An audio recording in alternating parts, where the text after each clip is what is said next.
Morning, everyone. My name is Imani Graham, and I'm the current president of the Pi Lambda chapter of Alpha Kappa Alpha Sorority Incorporated. I'd like to welcome you to today's Lunch and Learn featuring Sophia A. Nelson, Esquire. Before I bring her to the podium, I'd like to thank our co-sponsors for this event: the Hubbard Center, the McDermott Center, Media Fellows /PCCM, the Political Science Department, the Women's Center, the Department of Women's Gender and Sexuality Studies, and the Office of Alumni Engagement. We'd also like to thank alumna Miriam Hornbuckle-Grays of 06 for sharing this opportunity with us. Now I'd like to give you a brief introduction of our guest, Sophia A. Nelson, Esquire. Sophia Nelson is an award-winning American author, corporate trainer, global women's conference speaker, and journalist on an air commentator for CNN, and is an opinion columnist for USA Today, The Washington Post, and The Daily Beast. In addition, Sophia won the 2011 Best Nonfiction AA Literary Book Award Prize for her debut book, Black Woman Redefined. And just a year later, she won the prestigious Bernardine Stoham Smith Bailey Journalism Award for a groundbreaking feature in Essence magazine article in 2013 on the lives of megachurch pastor wives. Sophia is presently a CNN legal analyst and political commentator. Sophia has appeared on many major network media platforms and cable news platforms in the world, from Canada's The Leon Show to Australia's ABC News Australia. In 2018, Sophia was named by UK's The Guardian magazine as one of the most influential women leaders in the world. Sophia counts her service as Jet magazine's first White House correspondent covering the historic Obama administration from 2010 to 2012 as her most cherished professional achievement. In addition to her accomplishments, Nelson is a highly sought-after motivational speaker with two of the nation's largest speaker bureaus. She also serves as a corporate coach to the senior leadership of Fortune 100 companies, nonprofits, and major universities. Sophia is invited annually to address women leaders and speak at women's conferences at companies like Microsoft, Walgreens, Comcast, JCPenney, Land O'Lakes, General Mills, NBC Universal, Kimberly-Clark, and many more. A proud member of Alpha Kappa Alpha Sorority Incorporated, Sophia is a Corporate Diversity Champion Award winner 2012 and a Pulitzer Prize nominated author in Letters 2011. Nelson's second book, The Woman Code, is a global bestseller and was named in 2016 as one of the top 40 inspirational books for women of all time by Woman's Day magazine. Sophia is a true crossover writer in both her career as a journalist and as an author. She regularly nurtures and grows her strong female base of supporters across racial, religious, and socioeconomic lines with events, live streaming, social media posts, and on her popular new Apple podcast, E Pluribus One.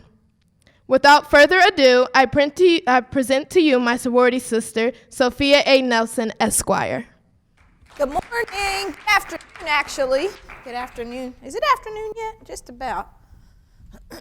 Oh, I forgot I have this on, so I don't have to stay in this box. How's everybody doing?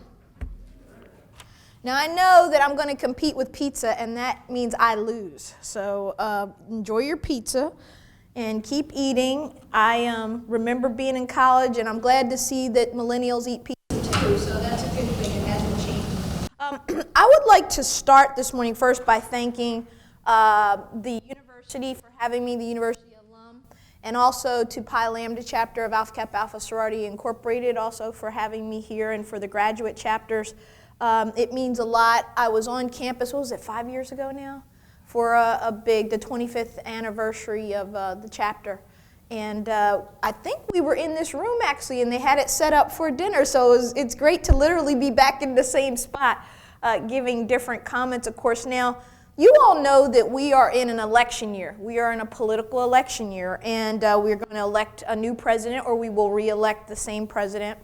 And I thought that it would be appropriate to talk a little bit about where we are, give you an outlook on Washington, as I like to call it, and then kind of engage you on the politics of the day. But more importantly, I am concerned about the division that I see in our country right now. I'm old enough to have been around and seen a number of elections, and for context, the first presidential election I could vote in was 1988. That's the first presidential election I could vote in college. So I think that it's important to, as I go around campuses all over this country and talk to young people like yourselves and faculty and alum, I want to really charge your generation to change the dialogue, to help us to ratchet it down, to turn us, in my opinion, back to really what the Founding Fathers had in mind about what this democratic republic would be like. So I'm going to start by reading something to you this morning. I'm going to read to you some excerpts from my last book. You have the cards there. E Pluribus I, Reclaiming Our Founders' Vision for a United America. And people ask me, Sophia, how could you want to write about the Founding Fathers? You know, the first 11 out of 13 presidents owned slaves. And you know, there were a lot of issues. Women were left out of the Constitution. People of color. Yeah, that's all true. But, and I think this is really important, I don't have to agree with everything that the Founding Fathers were or what they represented or what they didn't get right.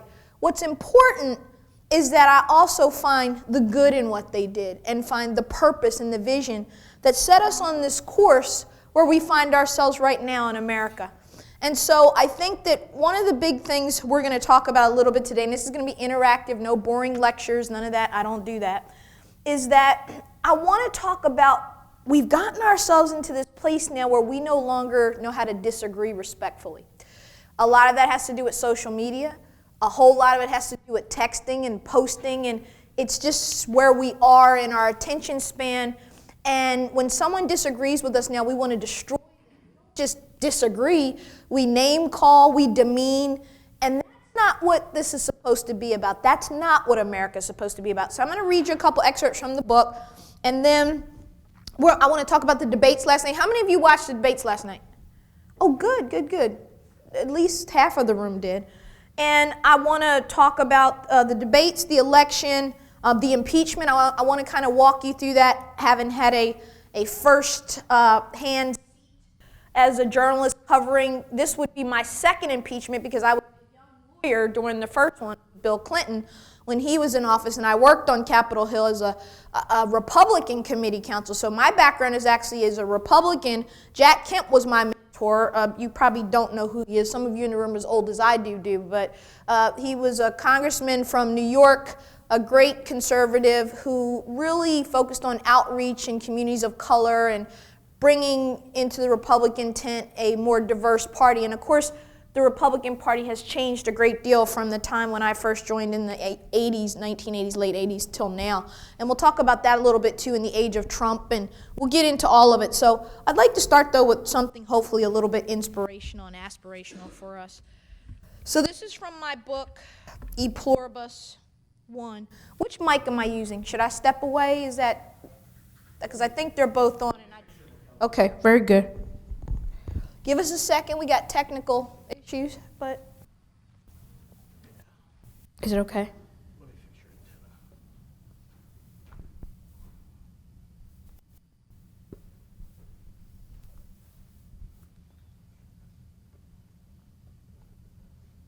Okay, good. Can you guys hear me okay? I just don't want the echo. So this is from the prologue to the book. Now keep in mind when I wrote this, it's interesting because you'll think that it's present for right now, but I wrote this right after the 2016 election. We waited and held the book publication until we knew who the winner was going to be, and I was able to then set the tone for the book. But here's what I write in the prologue to the book. We, the people, we, us, not them versus us. America is the story of us. And it is time for us to make America one, to make America whole, to bind up our wounds and go forward wiser, stronger, and better together. As someone who believes deeply in America and in my fellow Americans, I am convinced that it is time for us to reclaim our founding fathers' vision for a strong, free, prosperous, God-fearing, citizen-run government and united America.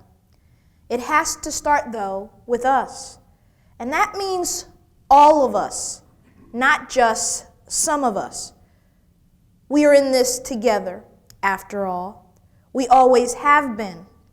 And I pray that we always will be. Truth be told, the only way we will come out of the mess of the 2016 election is to begin to understand who we are and what we want as we continue into our 4th century as explorers who settled in America, and our 2nd century as a great and independent nation. We can no longer entrust our lives to the politicians and to those who, instead of leading us, seek to divide us. It is time for we the people to experience a great awakening, a reclamation of who we are and why we were founded. The great promise of America and the great story of America is not what we get wrong, but that we strive to make it right, and that we continue to perfect this union with each passing election and with each passing generation.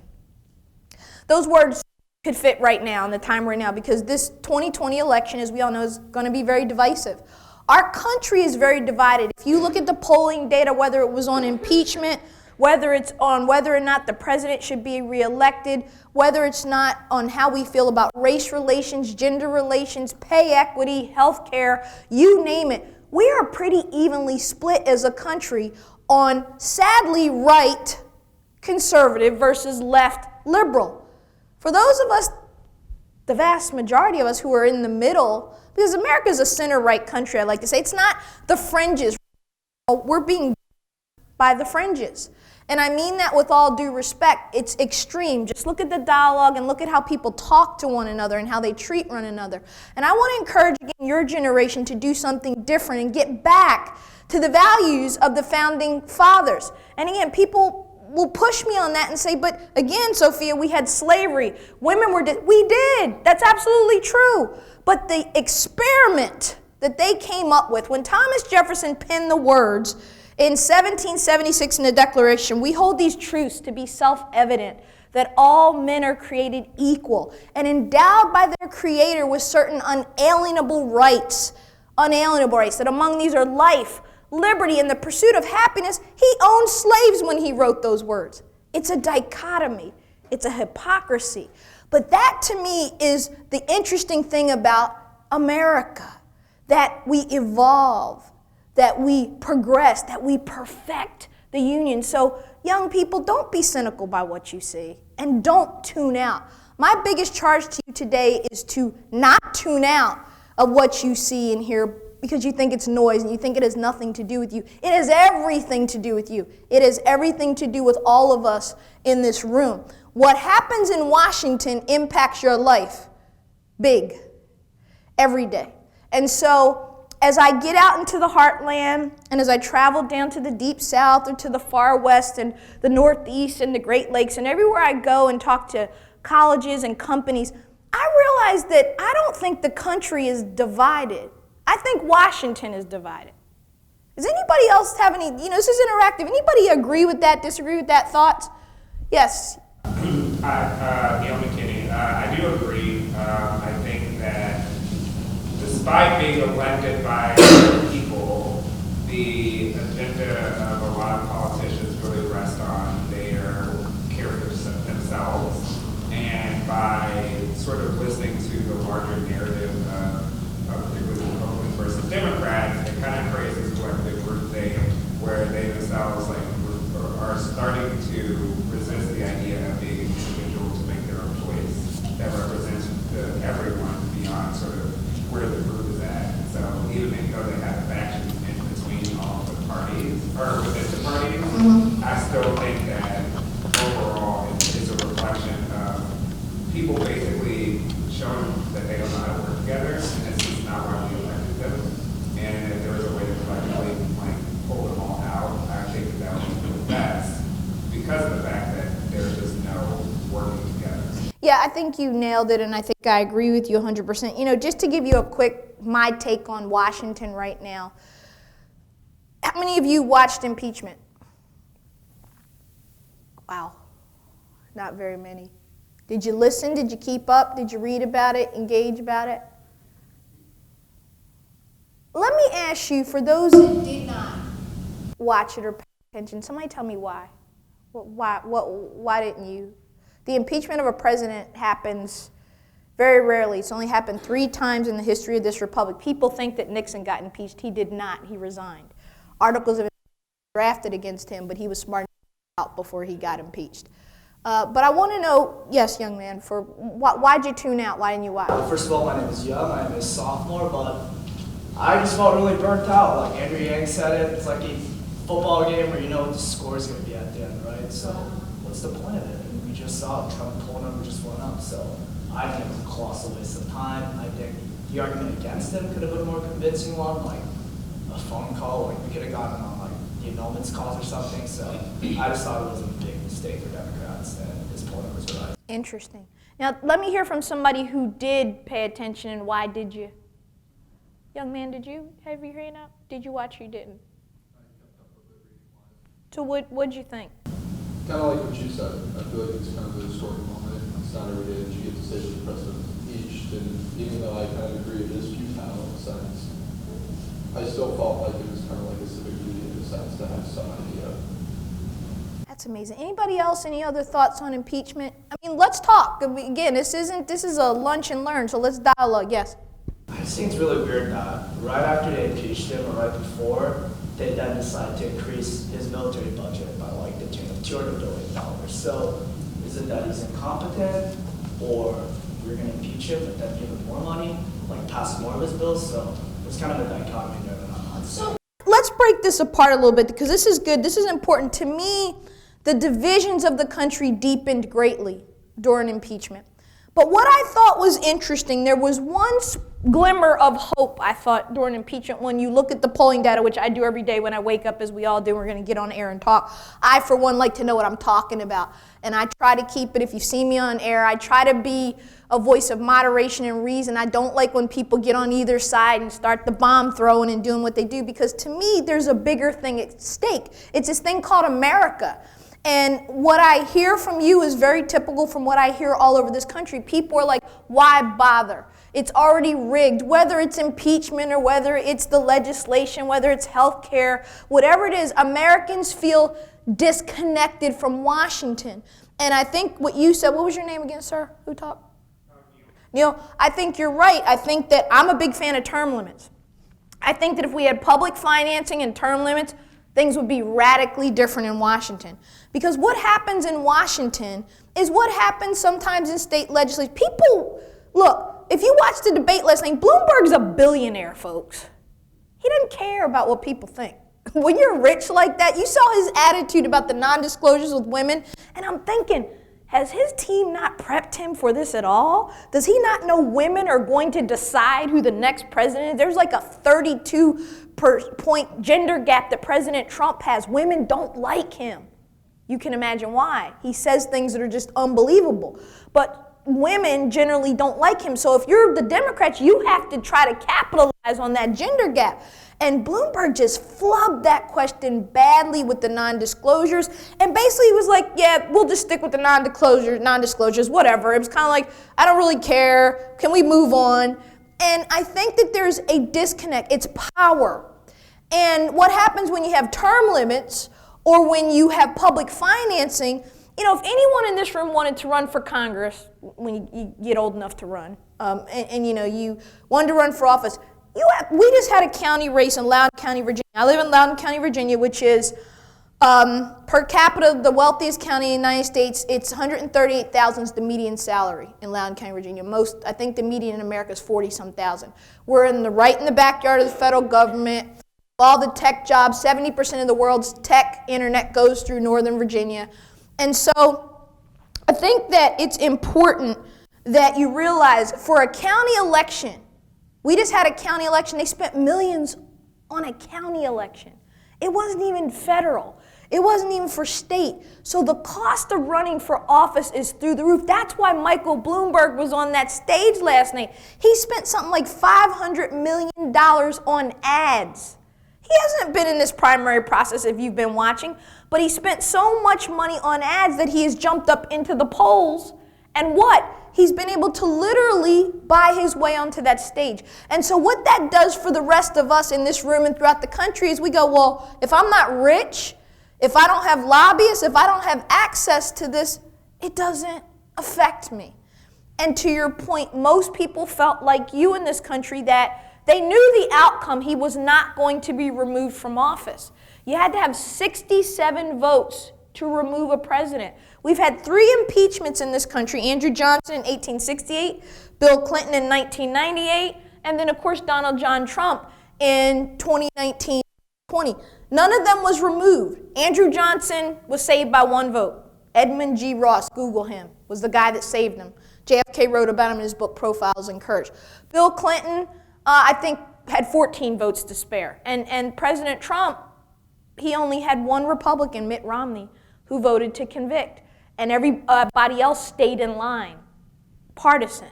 So I think that we need to talk about impeachment a little bit, because I think this gets to what I read to you about what is it that the Founding Fathers really had in mind for us. And I'm going to talk about that in a minute, because for me, my job when I leave here is to leave you, particularly young people, thinking about America, my country, being engaged. What does it mean to be an American? It is something special, I believe, to be an American. And I think that when you look at impeachment, I want to say 2 things about it to your point, young man, that you made, which is, 1, it is a very rare, and it should be a very rare occurrence. To remove a president from office, one of the things that irked me about what I heard constantly in the process was that it's overturning the election. That's not true. I need you to get that out of your head. Impeaching a president is not about overturning an election. The impeachment power is in the Constitution. There's Article 1, which is the Congress. Article 2, which is the executive. Article 3, the judiciary. The Constitution only says the words sole power 2 times. And it says it with respect to impeachment. And that process, it talks about the House of Representatives has the sole power to impeach for what? Bribery, treason, other high crimes, and misdemeanors. So it has nothing to do with an election. It has to do with the conduct of the president. To your point, I thought, or maybe you said it, or both said it, the articles I didn't think were so great. I thought the obstruction of Congress made perfect sense to me, and it surprised me that it didn't get vast bipartisan support, because if you're a senator or if you're a member of Congress, you want to be able to have your subpoenas responded to. You want government officials to come and report to oversight, which is what the Constitution demands and requires them to do.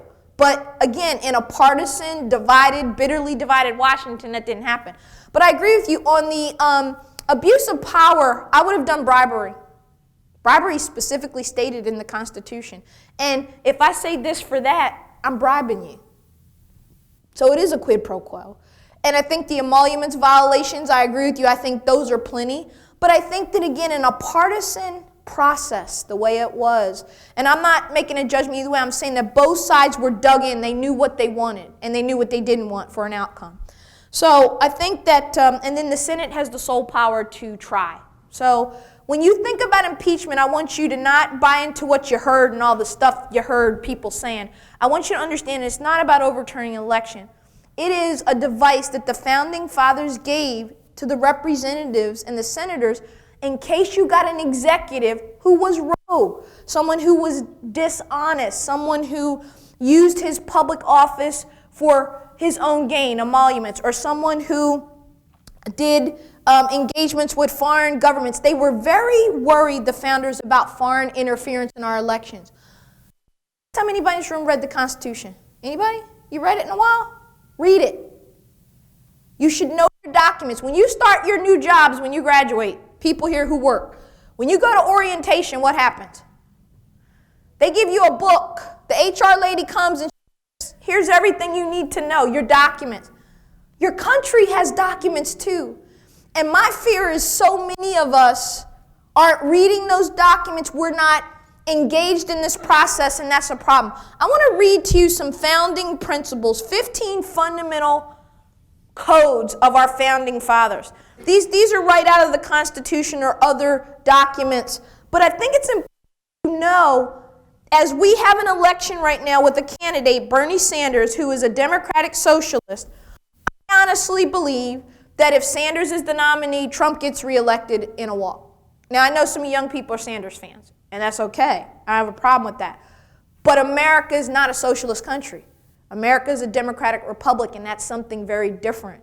It is not like Europe. It is not like Denmark. It is not like these other places that you hear them making reference to. And I want you to know you live in an exceptional country, and you do live in a great country.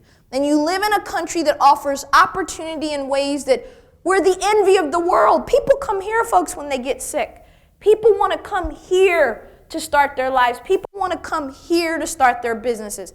America is still a great beacon of hope, but you need to know what your country was founded on. So let's talk about those. A couple nuggets to share with you. So again, these are some of the things that the founding fathers, when they're debating at the Constitutional Convention, they're trying to form this country.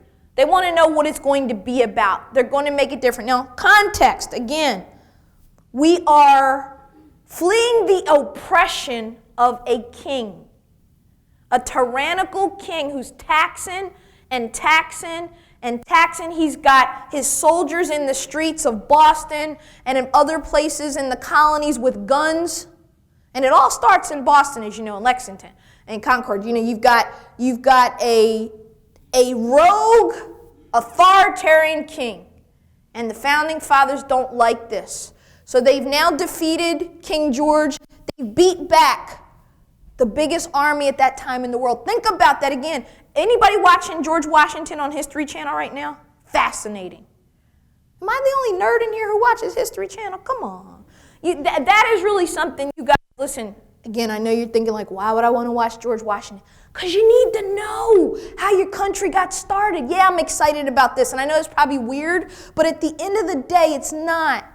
Because we are exceptional, and these guys, you had 55 men that signed the Constitution, and these men were, if you think about it, they beat back the biggest, greatest empire in the world with muskets and militia and people who believed so much that they went without shoes in Valley Forge in the dead of winter to defeat tyranny. You got to get that deep in your soul, or you miss the whole story of America. You miss it, because you got to understand what we were pressing back against and what we defeated to become this great country. So a couple things that you can just think about. The United States of America shall be a republic. Who knows what a republic is? Anybody want to tell me? Come on. What's a republic? You live in one. Take a shot at it. Absolutely, it's that simple. You have elected, a republic is representative government. That's simple. Communism is not. Communism is China. Socialism is Canada. They have a prime minister, but socialism, by socialism, who knows what we mean when we say socialism, by the way? Does anybody have a working definition of that? I hope you guys are talking about this stuff in your classes, because you should be, because it's happening right now in front of your eyes. Socialism. Socialism means, in its most benign form, think of a country like Canada where there's universal health care, the government. What happens in a social system is you're going to pay a lot of your money into taxes, and the government provides services pretty much. It's different from a capitalist system, which is what we have, a free market system. They're very different, right? And then of course, communism is something we just never want any part of. And then there are all kind of other forms, authoritarian forms of government, etc. America's a republic. So that means that we elect representatives, the House of Representatives being the people closest to the people, every 2 years, and then the senators every 6 years. And when you saw impeachment happen, you saw the formalities of the House managers, and they had to go over. Those come straight out of documents from the 18th century. That process of the lower house, which is the people's house, having the right to indict. You know what an indictment is, right? Just when you get charged with something, And then the Senate, the upper house, which is 100 versus the 435 members in the House, they get to run the trial. And they have the duty to either convict or remove. So the next thing, another principle. All men are created equal and endowed by their Creator with certain unalienable rights, among them life, liberty, and pursuit of happiness. What does that mean, though? Great words, Mr. Jefferson. What that means is we're a government that is founded on a belief that our rights come from God. That's radical. There are no other governments that ever said that at that time and since. That means that we believe that no man or no woman can give us rights or take our rights, that they come from God. Again, very powerful, different concept of what a government is. Another one. A constitution should be structured to permanently protect the people, now get this, from the human frailties of their leaders. That's a good one. Maybe from the tweets of their leaders. Efficiency and dispatch require government to operate according to the will of the majority, but constitutional provisions must be made to protect the rights of the minority. Again, radical stuff. Our founding fathers were all about the protection of we, the people, us being in charge, not them. And so I want to just challenge you today. I want to challenge you to really begin to pay attention. Young people, this affects you. This affects whether you're going to get jobs when you come out. This affects how much debt you're going to have and how many student loans you're going to have to pay back when you come out. This affects where you'll be able to live, how much you provide for your family, and on and on and on. Healthcare. Healthcare is huge. I know what it's like to have a catastrophic illness happen. An accident, a head injury, very severe. I'm lucky that I function now. I was lucky. And I can tell you that the medical bills outside of the insurance were well over $50,000. Just my part. Huge medical bills. It can wipe you out. All of this is real. You have to get engaged and informed about your government. You don't have the luxury of tuning out or of giving up. And so I really want to charge you not to do that today. The last thing I want to do is I want to talk with you a little bit about courageous conversations. I want to get back to this division, the division that I talked about. I don't know how things are here in Indiana or at DePauw University, but I do know that, again, the country is divided on a lot of things, and it tends to seep down. And so particularly the young people in the room, this generation, I know you like to text. I know you like social media. But I want to talk about that a little bit because I think we can all agree that we've lost the ability to talk to each other and that we communicate in ways now that are very different. Obviously, when I was in school, there was no such thing as social media. There were not computers yet. And I think about my college experience often and laugh at the fact that, you guys have to worry about now somebody videoing everything you do, literally. You just walking in a Target. I thank God there were no videos when I was in college, right? I mean, there's such an invasion of your privacy now. There is no privacy now. And so one of the nuggets I want to leave you with, and I'm going to close out by charging you with some things you can do to get engaged and involved, and we can talk whatever you like to do. Courageous conversation. I want you to remember that phrase because your generation has come up with this. Texting is not talking. If you didn't know, I'm here to tell you, a text is not talking. A conversation is an audible, two human beings, either face-to-face, maybe on a telephone, but we're talking and we're listening. I can see her body language. I know by how she kind of moves if I've said something that's not okay. It's the ability to dialogue. Young people, you don't do relationships by text or tweet or post because it's disastrous. And I know that some of this isn't your fault. We own it because we've encouraged it. And I think the devices are good. They help us to be efficient. But I am in companies every week of the year. Big companies. Companies like Microsoft. Companies like Walgreens. Companies like Comcast, NBC, and they are having major problems in the company leadership with communication. Generational communication is not working so well because baby boomers want to come knock on your door and say, hey, let's grab a cup of coffee and let's talk about that report. Gen Xers, me, we can do whatever, but we like the telephone because we grew up with the telephone. We like to talk on the phone. But the generations after that, they'd rather send you an email or they'd rather do something that allows there to be a distance. And I want you to understand that if we're going to heal this country, and again, if you watched that debate last night, if you're watching Twitter, if you're watching Facebook, if you're watching the way the president conducts himself, and whether you're Republican or Democrat doesn't matter, the President of the United States, one of the core values that the Founding Fathers were adamant about is that leaders must be moral and virtuous. They underscore it time and time again. They didn't say perfect, but what they understood was that a lawless man or woman, a man or woman who lacked decency and honor or that abused his or her office was a threat to the republic. And so you got to learn how to talk to each other because this room right now is very diverse. We have white, Asian, African American, Hispanic, male, female. This is your new normal. It was not like this 30 years ago. Or it just wasn't the norm.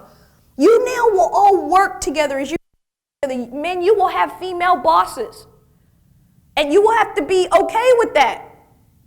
And vice versa, you will have people of color leading you. And if we don't learn how to talk to each other, what is a courageous conversation? It is simply the ability to care enough to listen to what someone else has to say who may disagree with you. Folks, in America, disagreement is a good thing. It is one of the hallmarks of what makes us uniquely special in all the world. And we're losing that because we're polarized now. You got the Me Too camp versus the civil rights camp. You got the conservatives, the neocons, the supremacists, the nationalists, the tribalists versus the liberals and the progressives. Everybody's in camp and nobody's talking. You want to know why Washington's why? Tribe, everybody's in a camp. And folks, go back to our founding motto, 1780, e pluribus unum, out of many, one. 1780, Charles Thompson and Samuel Adams came up with that. Do you think that Massachusetts and Virginia agreed on anything? Delaware and South Carolina agreed on anything? They did not. But what they agreed on was, we don't want to be under the power of a tyrannical, abusive monarch that's taking our money and not giving us representation. They shoot us down at will. They treat us terrible. We want something different. So they did what? They united. And they formed the United States of America. And then it's up to President number 16, Abraham Lincoln, who comes along almost 100 years later, and he's got the Union. And why was Lincoln upset with leaving the Union? He could have just said, okay, South, Confederates, you live your part of the country, we'll live in our part of the country. But he didn't do that. He understood the power of unity. So what I want to leave with you is there's power in unity. There's power in talking. There's power in listening. There's power in you being able to dialogue with another. Get off your devices and have a conversation with somebody that doesn't look like you, somebody who's not from the same place as you. If you guys don't fix what we've messed up, I don't know if there's going to be a United States of America 50 years from now. And I mean that with every core of my soul. You guys are the most diverse generation we will ever have. You are going to make or break this country with what you do. So I want to encourage you, an older woman talking to you now, young people young enough to be my children. You have to engage in courageous conversations. Inclusion matters. You don't want to sit at the table with all white men or all white women or all black men or black women. Inclusion matters. You want to have a table that reflects this room. And you know why? Because you're going to be better for it. Diversity is our strength. Our founders, for all their faults. Thomas Jefferson wrote those amazing words, and he's got slaves. He owns souls of other people. I asked you, were you watching the Washington biopic on history? Because it reveals a lot about George Washington I didn't know. He frees a slave on his deathbed because he's terrified. He's about to meet his maker, and he knows it's not right. And he starts freeing slaves. This is real. This happened. It's documented. And neither Jefferson, Monroe, or Madison did that, interestingly, when they were dying. And so I want to encourage you just to love your country, to get engaged, get involved. And I'm going to give you some quick takeaways, and then we're done. Is that good? I'm going to give them some. I want to give them a charge. I don't just want to talk and not give them something. All right, you can write these, tweet these, whatever works. You can follow me on social media at I am Sophia Nelson, and that's on every platform. I love to tweet, and I tweet back.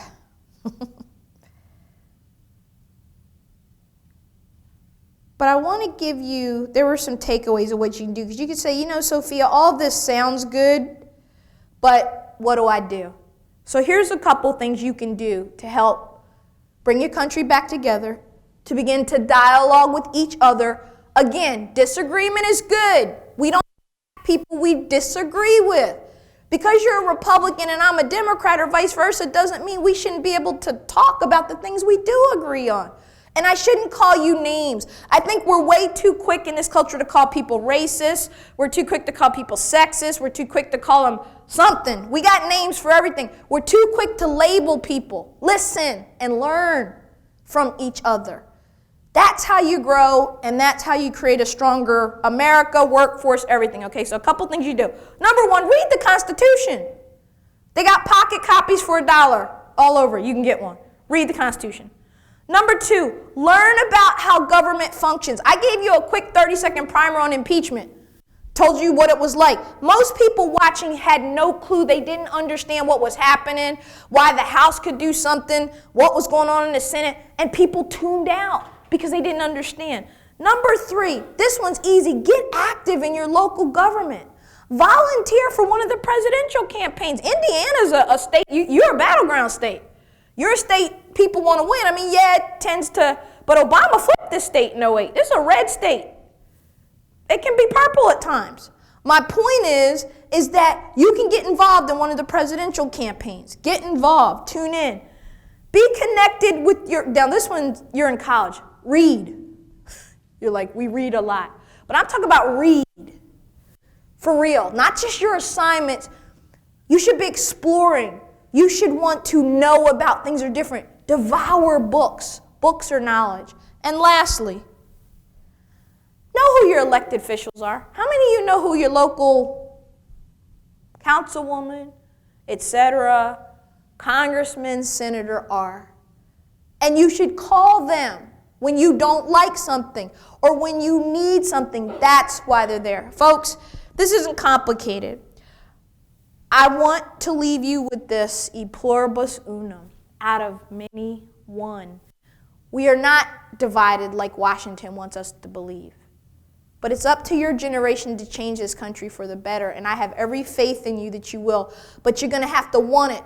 America is not easy. It's hard. You got to want it. Because when you are the big kid on the block, when you are the world's only superpower, you got haters. And you have to protect yourself. And I believe that, as Lincoln said, I'll close with this, quoting Jesus in Matthew 12, a house divided against itself cannot stand. We're divided, and we need to bring our house back together. So I thank you for having me, and if there's any questions or anything you want to talk about, I'm here, I'll hang out. And just thank you for having me today. I hope I said something that made you think about something. Thank you. I'll take questions. Is that good? Time for questions? Sure. Sure. Anybody have questions, thoughts, commentary? Yes. Teach American government here in Africana Studies. Wonderful. The things that the impeachment process brought out was some inherent institutional failures. Absolutely. And namely about what the impeachment process looks like. And while the Constitution gives the House and the Senate the sole power there are no processes in place. And so what are your thoughts on, I guess, the Trump presidency and the need for institutional reforms around presidential power, executive privilege, and particularly how impeachment process should be carried out? That's like 82 questions that you asked me, but you want me to talk about the Trump presidency in Indiana, huh? Okay. So, a couple thoughts. One, watching the whole process from where I did, of course, I kept thinking, we're going to need either a new constitutional convention. I was serious about this, and I've written about this because this is a mess. And it's a mess because, again, a document that's written in the 18th century, in the 1700s, 1787, we're in 2020. If you read Jefferson's Notes on Virginia and you read some of the legislative history on them debating this, right? They never thought this document would last more than 30 years. They set up a framework, right? And I think they thought that over time we would adapt, and we did. We added amendments to the Constitution. It's a good document. But the impeachment, I agree with you, showed the major flaws of not even define what impeachment really is. High crimes and other misdemeanors. In 1787, a high crime could be, I don't know, you took somebody's chicken. A misdemeanor. They had common law. So in the 21st century, we have criminal codes, we have civil codes, we have hardcore black letter law. Back then, they're not working from that framework. But for Dershowitz to argue as he did, and I was embarrassed for him, to get up and argue that a president could not abuse his power is utterly preposterous. Because abuse of power is the whole reason we have in America. It's exactly what we fled from. Now, we can fight over what we think constitutes abuse of power. But to say, as long as I believe in my mind that what I'm doing is in furtherance of my election, so I can kill somebody and that's in furtherance of my election and we're good? Come on. We're in a place right now and it's not about Donald Trump. I keep telling folks Trump is a symptom. He is not the problem. And I would recommend everybody go watch the Netflix documentary they've got. It's 4 parts called Trump and American Dream. It's like watching something about the Kennedys or anybody else. But I watched it and it helped me to get, of course, growing up in the 80s and 90s, you see Donald Trump on the tabloids every week. He was in the tabloids for doing something. And the fact that he's president, sometimes I have to pinch myself. Because the documentary shows the evolution of this young guy who built this real estate empire, casinos and these things, but personal life a mess. Some of the same tendencies we see now where he gets himself into extreme trouble because he doesn't know when to shut up, and that's a consistent refrain throughout his life. It's amazing how much we don't change. We change, but we don't change, right? Unless we do the work. And so the Trump presidency is a symptom of what's wrong with America. America is the problem right now. We need a fix. I think we need to relook at our documents, and I'm a big fan of the Constitution. I wrote a whole book about it. But there are, again, how do you govern yourselves by a document that was written when there were slaves? We're 3/5 of people still in the Constitution. That's us. Women couldn't vote. Women had no rights. So we've amended it, but if I just gave a speech in Louisiana about roots and laying down deep roots. Our roots, I think Condoleezza Rice said it best. America's great birth defect is slavery. We just commemorated 400 years in Virginia of the first landing of African slaves on Fort Comfort. And if you've not made your way to Virginia, it's a great trip to take your kids or to go to see Jamestown, to see where the country starts. And the commemoration of slavery. 400 years. The country's only 242 years old. But slavery started 400 years ago. And so have you heard of the New York Times 1619 Project? If you haven't, you should study it in your class and talk about it. You talk about people butting heads. But to answer your question, yes. The process was revealed that it was broken. The Senate, the fact that Senate Leader McConnell If Nancy Pelosi had not held the articles of impeachment the way she did, which was brilliant, they would have gotten those articles and dismissed it out of hand. But she was able to change public opinion. One of the few points of agreement, like I said, that was a bright light was 70% of Americans, whether it was Fox News, whether it was CNN, MSNBC, all agreed there should be witnesses and documents. It was overwhelming. It wasn't just 30% or 40%, it was 70-some%, which means that the elected representatives and senators decided to defy the will of the people. They didn't care. They shut it down. Think about it. We had a trial with no witnesses and no documents. Now, John Bolton's going to tell what happened. It's coming soon. And other people, they're going to write books, because in our system, we reward you not for doing the right thing. We reward you with book deals and money when you do the wrong thing. That's what, it was a terrible, I was embarrassed to be an American during this time, because it was awful to see their display of senators tweeting during the process, attacking the House managers if they didn't agree. These are jurors. And they're doing videos, Marsha Blackburn of Tennessee and others, talking about, the president's a great guy, and then attacking somebody else.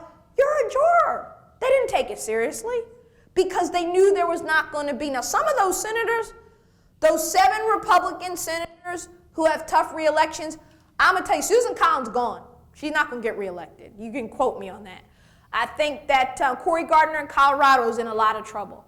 I think that, I think that McSally is definitely in trouble. I think that you've got a number of those folks, the North Carolina Tillis, I think, is in some trouble.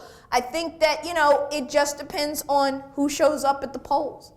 And I think this is going to be a huge election turnout this time, because I think Trump drives people one way or the other. They either love him or they hate him. Have I answered your question? Okay, good. Anybody else? Okay. Oh, yes, young man. How do you feel about Andrew Yang working for CNN as a political? Yeah, I saw we just hired him. I saw it this morning when I was getting dressed. I was like, oh, I didn't know that. I think Yang is a good guy. I think he's got a future in politics if he wants it. I think that he definitely... I think that Donald Trump, one of the things he's changed, we're going to see more people like Andrew Yang running for high office, or Mayor Buttigieg. People who traditionally, when you wanted to run for president, you had to have a pretty deep resume. You had to be a senator, a governor. Not even members of Congress get elected to president routinely. You had to be someone with some stuff going for you. You had to be known. I think that that's probably changed forever now. So I think regular people, now you'll see more and more who have some type of platform like he did, getting involved in presidential politics. But I think he's a good guy. I mean, I didn't like any of his ideas, but I thought he was a good guy. He's too liberal for my taste, but he's a good guy. But yeah, he'll do well for us. He did a good job this morning. Anybody else? Thoughts? Get your pizza. Don't forget to take some. Looks like you can take a whole box of pizza with you. So anyway, thank you guys. I appreciate you for having me today.